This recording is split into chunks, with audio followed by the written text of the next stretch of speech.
بسم اللہ الرحمن الرحیم۔ السلام علیکم ورحمۃ اللہ وبرکاتہ۔ دوستو، ہمارے چینل میں آپ کو خوش آمدید کہتے ہیں۔ ناظرین، آج کی ویڈیو میں ہم آپ کو ایک مولوی صاحب کی کہانی کے بارے میں بتائیں گے۔ میں ایک مولوی تھا، مسجد کی امامت کرواتا تھا اور مدرسے میں بچوں کو حفظ بھی کرواتا تھا۔ مسجد کے برابر میں ہی مجھے مدرسے کے مالکان نے 2 کمرے کا مکان دے رکھا تھا۔ میرے مالی حالات اچھے نہیں تھے، یہاں تک کہ میں زکوٰۃ اور خیرات بھی لوگوں سے لے لیتا تھا، کیونکہ مسجد کے ہدیے سے میرا اور میرے گھر کا گزر بسر بہت مشکل تھا۔ اس مہنگائی کے دور میں جہاں 2 بچوں کی پرورش کرنا ایک امتحان بن چکا ہے۔ میری تو جوان 7 بیٹیاں تھیں جنہیں میں نے قرآن اور دین کی تعلیم سے آراستہ کیا تھا۔ اسکول کی انہوں نے شکل بھی نہیں دیکھی تھی۔ 2 وقت کی روٹی کے علاوہ انہیں مزید سہولت دینے سے قاصر تھا۔ میری بیوی انتقال کر چکی تھی، میں اکیلا ہی ساری ذمہ داریاں سنبھالنے کے لیے رہ گیا تھا۔ میری ساری بیٹیاں خوش شکل تھیں، لیکن جہیز نہ ہونے کی وجہ سے ان کے رشتے نہیں ہو رہے تھے۔ اپنی بچوں کی شادی کی وجہ سے میں بہت پریشان تھا کہ ایک دن میرے ساتھ کچھ عجیب و غریب سا واقعہ ہوا۔ میں شام کے وقت لوگوں کے گھروں میں کلام پاک پڑھانے جاتا تھا، اس سے مجھے اچھا ہدیہ مل جاتا تھا۔ میں گھر میں قرآن پاک پڑھانے جا رہا تھا جب میں نے راستے میں فٹ پاتھ پر ایک فقیر کو بیٹھا دیکھا،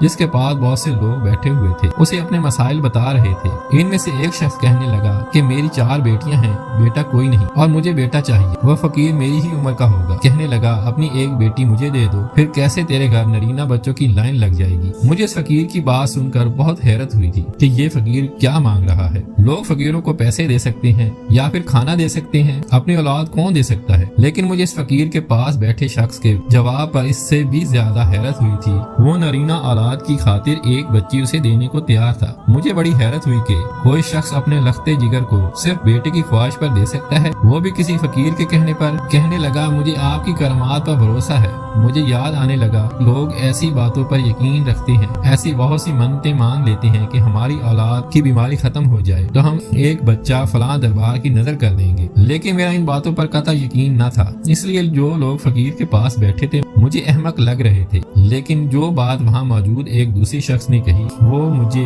ایک بہت بڑی الجھن میں ڈال گئی۔ اس بات پر میں سوچنے پر مجبور ہو گیا۔ میں اس فقیر کے پاس چلا گیا۔ میں نے کہا سچ میں ایسا ممکن ہے؟ وہ فقیر کہنے لگا قربانی کبھی رائگاں نہیں جاتی، لیکن جو قربانی اسے چاہیے تھی۔ ذہن کے ساتھ وہاں سے چلا گیا جہاں میں کلام پاک پڑھانے جا رہا تھا۔ پہلی بار ایسا ہوا تھا کہ کلام پاک پڑھاتے ہوئے میرے دماغ میں اس شخص کی بات ہی گھوم رہی تھی۔ میں گھر آیا تو میری بیٹی نے مجھے کھانا گرم کر کے دیا۔ میں نے کھانا بھی غائب دماغی کے ساتھ کھایا۔ میں بہت الجھا ہوا تھا کہ کیا کوئی فقیر اتنا بھی پہنچا ہوا ہو سکتا ہے؟ میں شاید اس کی بات کو فراموش بھی کر جاتا، لیکن اگلے ہی روز وہ فقیر میرے دروازے پر پہنچ گیا۔ کہنے لگا تیری 7 بیٹیاں ہیں، لیکن سب کے سب غیر شادی شدہ ہیں، کوئی تیری دہلیز پر رشتہ لے کر نہیں آتا، اگر آتا بھی ہے تو بات آگے نہیں بڑھاتا۔ اس کے منہ سے یہ سب سن کر حیرت کا بہت زوردار جھٹکا لگا کہ اسے یہ سب باتیں کیسے معلوم ہو سکتی ہیں۔ وہ کہنے لگا اپنی ایک بیٹی کی شادی مجھ سے کر دے، تیری ساری بیٹیاں اچھے خاندانوں میں بیاہ ہی جائیں گی۔ میں نے اس کی بات پر توجہ نہیں دی۔ میں بھلا کیسے اپنی کوئی بھی بیٹی اس فقیر کے ساتھ بیاہ سکتا تھا؟ انہی دنوں ایک اور جگہ سے لڑکے والے میرے گھر میں میری بیٹی کو دیکھنے آئے۔ میری ساری بیٹیاں صوم و صلات کی پابند تھیں، سلجھی ہوئی تھی،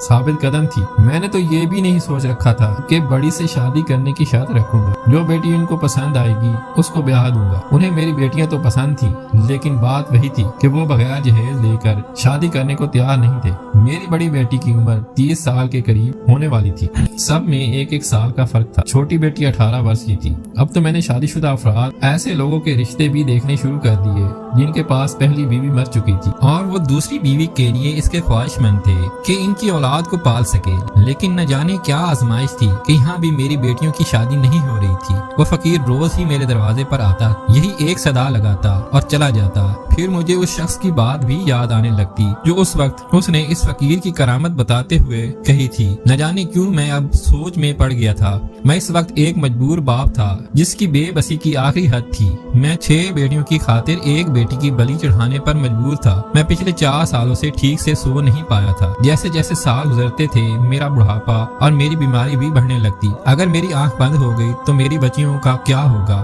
اس لیے میں ان کی شادیوں کے لیے بہت فکر مند تھا۔ ایک دن میں یہ سوچنے پر مجبور ہو گیا کہ ایک بیٹی کی شادی قربانی कुर्बानी के तौर पर आजमाइश की भट्टी में डालकर बाकी 6 बेटी की खुशियां खरीदूं, क्योंकि मैंने उस शख्स को फकीर से यही कहते हुए सुना था कि फलां शख्स जो आपके पास आया था और उसने अपनी एक बेटी का निकाह आपसे किया था, उसकी करामत से इसकी बाकी सारी बेटियां सुकून की जिंदगी गुजार रही हैं। मैं चारपाई पर बेचैन सा लेटा हुआ था। मैंने करवट ली और आंसुओं से लबरेज आंखें बंद की तो सबसे पहले सबसे बड़ी बेटी का चेहरा मेरी निगाहों के सामने आया। पहली बार मुझे बाप का दर्जा इसी ने दिया था, पहली बार मुझे अब्बा इसी ने पुकारा था। मेरी पहली औलाद थी, मेरे जिगर का गोशा। मेरे बुरे हालात में इसने सबसे ज्यादा मेरा साथ दिया था। अक्सर ये होता कि ईद के कपड़े खरीदते हुए पैसे कम पड़ जाते थे तो वो मेरे कान के पास आकर सरगोशी करती कि अब्बा मेरे लिए कपड़े ना लेना, छोटी बहन के लिए लेना, वो छोटी है, ईद वाले दिन बच्चों के साथ खेलने जाएगी, सब बच्चे नए लिबास में होंगे तो इसका दिल दुखी होगा। मैंने नफी में सर हिलाया कि नहीं, बड़ी बेटी नहीं। फिर मैंने दूसरी जानिब करवट बदला। आंसू टूट कर आंखों से निकल कर थक गए। दूसरी बेटी के बारे में भी ऐसे ख्याल सताने लगे। सबसे छोटी बेटी की कुर्बानी देने पर राजी हो गया। बड़ी मुश्किल से मैंने फैसला किया कि छोटी बेटी को फकीर से ब्याह देता हूँ। सुबह तक फैसला कर चुका था, इसलिए सुबह फकीर के बाहर आने पर मैंने इससे कहा कि मैं इसका निकाह अपनी छोटी बेटी से करने को तैयार हूँ, लेकिन रुखसती इस वक्त होगी जब मेरी बेटियां अच्छे घर में ब्याही जाएंगी। फकीर ने मुझे गौर से देखा और मेरी बात मानकर चला गया। मेरे लिए ये वक्त बहुत कड़ा था। मैंने अपनी छोटी बेटी को एक खूबसूरत लिबास ला कर दिया। इससे कहा कि तैयार हो जाओ। वो नया जोड़ा देखकर बहुत खुश थी। सुर्ख जोड़े पर सुर्ख चूड़ियां पहने मुझे दिखाने लगी कि अब मैं कैसी लग रही हूँ। इसका गुलाब सा चेहरा देख मुझे फकीर की सांवली रंगत और इधर उम्र का ख्याल आया तो मेरा दिल खून के आंसू रोने लगा। मैंने बेख्तियार छोटी बेटी को अपने सीने से लगाया, इसकी पेशानी पर बोसा दिया। बहुत सारी दुआएं दिल से निकली। निकाह ख्वां और चंद गवाहों के साथ मेरे घर आ गया। मैंने सब बच्चों को दूसरे कमरे में भेज दिया और छोटी बेटी के पास जाकर और सर झुकाए बैठ गया। इसके सामने हाथ जोड़े और फूट फूट कर रोते हुए माफी मांगने लगा। मैंने कहा मुझे माफ कर दे, तेरा बाप बहुत मजबूर था, इसलिए तेरा निकाह एक फकीर से करने लगा हूँ। इसे मेरी मजबूरी समझकर अपने बाप को माफ कर देना। मेरी बात सुनकर मेरी बेटी का मुस्कुराता हुआ चेहरा फीका पड़ गया। इस फकीर की बिगड़ी हालत तो मेरी बच्ची भी देख चुकी थी। मुझे लगा कि वो बहुत रोएगी, मेरी मिन्नत करेगी कि अब्बा मेरा कसूर क्या है, मुझे क्यों जानबूझकर अजाब में मुब्तला किया जा रहा है, मुझे क्यों इस आजमाइश में डाल रहे हो। लेकिन वो ऐसे चुप थी, ऐसे जैसे पत्थर का मुजस्मा बन गई। फिर उसने अपने हाथों में मेरा हाथ थामा। आप पर मेरी जान कुर्बान, मुझे कोई एतराज नहीं है, आप जो कहेंगे मैं वही करूंगी और कभी आपसे शिकवा नहीं करूंगी। थोड़ी देर के बाद निकाह पढ़ा दिया गया। निकाह के बाद वो फकीर उठकर बाहर चला गया। मेरी छोटी बेटी चुप सी रहने लगी, वरना वो तो मेरे घर की असली रौनक थी, लेकिन मुझे अपना आप उसका मुजरिम लग रहा था। कुछ ही दिनों में मेरी बड़ी बेटी का रिश्ता आ गया और बिना जहेज के इसका निकाह हो गया, रुखसती भी हो गई। मुझे यकीन नहीं आ रहा था कि ऐसा भी हो सकता है। मैं तो यही सोचता था कि अगर इस फकीर की बात झूठी निकली तो अपनी बेटी की रुखसती नहीं करूंगा और तलाक दिलवा दूंगा। लेकिन मेरी बड़ी बेटी बड़े अच्छे घराने में जा चुकी थी। इसी तरह हर माह एक बेटी का रिश्ता आता और बिना जहेज के मेरी बच्ची को ब्याह के ले जाते। अब छोटी बेटी रह गई थी। वो फकीर अब आया और मुझसे पूछने लगा कि अब तो तुम्हें मेरी करामत पे यकीन आ ही गया होगा मौलाना। मैंने हाँ में सर हिला दिया। कहने लगा मेरी अमानत मुझे दे दो। मैंने कहा घर खाली हो गया है, मेरी इस बच्ची को मेरे पास रहने दो। मेरा दिल जख्मी हो चुका है। मेरा दिल नहीं चाह रहा था कि मेरी बच्ची इस फकीर के साथ रुखसत होकर जाए, लेकिन अपनी जबान से फिर जाने का मतलब तो यही था कि बाकी बेटियां भी वापस मेरी दहलीज पर आ जाती। इसलिए मैंने चंद दिन बाद कड़े दिल से अपनी बेटी इस फकीर के साथ रुखसत कर दी। चंद लम्हात तो ऐसे ही गुजरे। मस्जिद और मदरसे की जिम्मेदारियों में अपनी बेटी को यकसर नजरअंदाज कर गया, लेकिन फिर सोचा कि मुझे अपनी बड़ी बेटी से मिलने के लिए जाना चाहिए। कि मैं शादी के बाद बच्चों से मिलने नहीं गया। पहले मैंने अच्छे अच्छे फल खरीदे, फिर साफ सुथरा लिबास पहना, एक रिक्शे में बैठकर बड़ी बेटी के ससुराल पहुंच गया। लेकिन मुझे हैरत का झटका तब लगा जब दरवाजा बजा बजा कर मेरे हाथ दुखने लगे, लेकिन दरवाजा किसी ने नहीं खोला। पहले मुझे ये ख्याल आया कि ऐसा हो सकता है कि कहीं गए हुए, लेकिन कोई तो होता। परेशान हो गया। मैं गली में खेलते बच्चों को रोक कर पूछने लगा कि ये कहाँ गए। मुझे ये था कि शायद उन्हें मालूम होगा, लेकिन जो खबर उन लोगों से सुनने को मिली तो मेरे तो होश ही उड़ गए। कहने लगे हम इन लोगों के बारे में कुछ नहीं जानते, ये तो बस एक माह के लिए आए थे, बेटे की शादी करके पता नहीं कहाँ चले गए। ये सुनकर मेरे होश ही उड़ गए थे। कुछ पता है कि वो लोग कहाँ गए हैं? मैंने मजीद पूछा। उन्होंने जवाब दिया नहीं, वो तो अनजान लोग थे। मेरा दिल तो धड़कना ही भूल गया। वो कह रहे थे कि बरसों से इस मोहल्ले में रह रहे हैं। मुझे लगा कि किसी ने मेरे अंदर से रूह खींच कर निकाल ली है। फौरन से दूसरी बेटी के घर पहुंचा तो वहाँ भी कोई मौजूद नहीं था। वो लोग भी वक्ती तौर पर वहाँ किराए के मकान में रहने आए थे। अभी 1 माह पहले ही जा चुके थे। यही खबर मुझे 6 बेटियों के ससुराल वालों के बारे में सुनने को मिली। मैं घर पहुंचकर अपना सर पकड़कर बैठ गया। मेरी बेटियां न जाने कहाँ होंगी।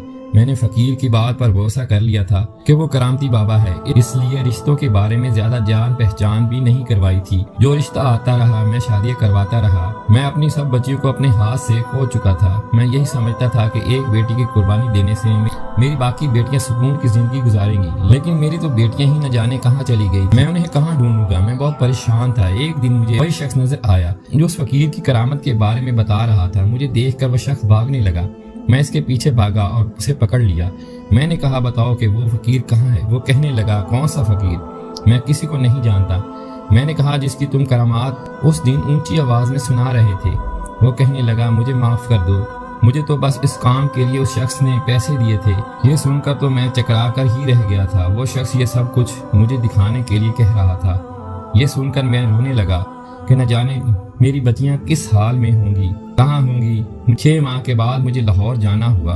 मैंने वहाँ एक शख्स को देखा जो उस फकीर के साथ था, लेकिन एक पल के लिए तो मेरा दिमाग चकरा कर ही रह गया। मेरी 7 बेटियां उसी शख्स के साथ थीं। मैं भागम भाग उनके पास पहुंचने लगा तो फकीर उन्हें गाड़ी में बिठा चुका था। मैंने उस गाड़ी का नंबर याद कर लिया था। मैंने उसका पीछा किया। वो गाड़ी एक पुराने से घर के सामने रुकी। वो मेरी बच्चियों को घर के अंदर ले गया। मैं कहीं छुप गया। जब वो शख्स घर से बाहर निकला तो मैं उस घर की दीवार फलांग कर दूसरी जानिब उतरा। उस वक्त वहाँ बाहर सहन में कोई नहीं था। मुझे कमरे से चीखने चिल्लाने की आवाजें आने लगी। कमरे के पास पहुंच गया। वहाँ खिड़की खोल कर देखा तो अंदर का मंजर देखकर मेरा दिल दहल गया था। एक औरत जो मेरे तीसरे नंबर की बेटी की सास बनकर आई हुई थी, मेरी बच्चियों और दूसरी बहुत सी लड़कियों पर चिल्ला रही थी कि अगर तुम लोगों ने रोज की बुनियाद पर 2000 वीक जमा नहीं करवाए तो रात की रोटी खाने को नहीं मिलेगी। और क्या तुम खामोशी से सड़कों पर खड़ी रहती हो? लोगों के पास जाकर भीख मांगा करो। मेरी बड़ी बेटी कहने लगी, मैं खाने की दरख्वास्त नहीं करूंगी। मेरी बेटी की इस बात पर इस औरत ने एक जोरदार तमाचा मेरी बेटी के मुंह पर मारा। कहने लगी, अगर अल्लाह के नाम पर अगर तुमने नहीं मांगा तो अपनी शामत याद रखना। वो मेरी बेटी के सर के बाल पकड़कर बोली थी। मेरी बेटी दर्द से कहने लगी थी। मैं वही वापस आ गया और अगले रोज पुलिस को लेकर अपने साथ इसी जगह पर ले आया। वो सारा ग्रोह पकड़ा गया। वो निकाह करके लड़कियों को अगवा करके लाहौर से ले आते थे और इसके बाद इनको जबरदस्ती भीख मांगने पर मजबूर करते थे। मेरी बेटी रोती बिलखती मेरे साथ रहने लगी। मैं उसे वापस अपने घर ले आया। जो जिन लड़कों से इस फकीर ने मेरी बेटी का निकाह करवाया था वो किराए के थे। निकाह के बाद तलाक देकर फौरी तौर पर पैसे लेकर चले गए थे। ये सारी चालें फकीर की ही थी। वो मजबूर और बेबस लोगों को ऐसे ही करमात का कहकर लोगों के मजबूरी का फायदा उठाता था और मुझ जैसे मुश्किलात में घिरे लोग ऐसे लोगों की बातों में आकर नुकसान करते हैं। मेरा शायद अल्लाह पर कामिल भरोसा नहीं था, इसलिए मैंने अपनी मजबूरी के वक्त दूसरी राह अख्तियार कर ली और समझा कि फकीर की करामत से ही मसला हल होगा।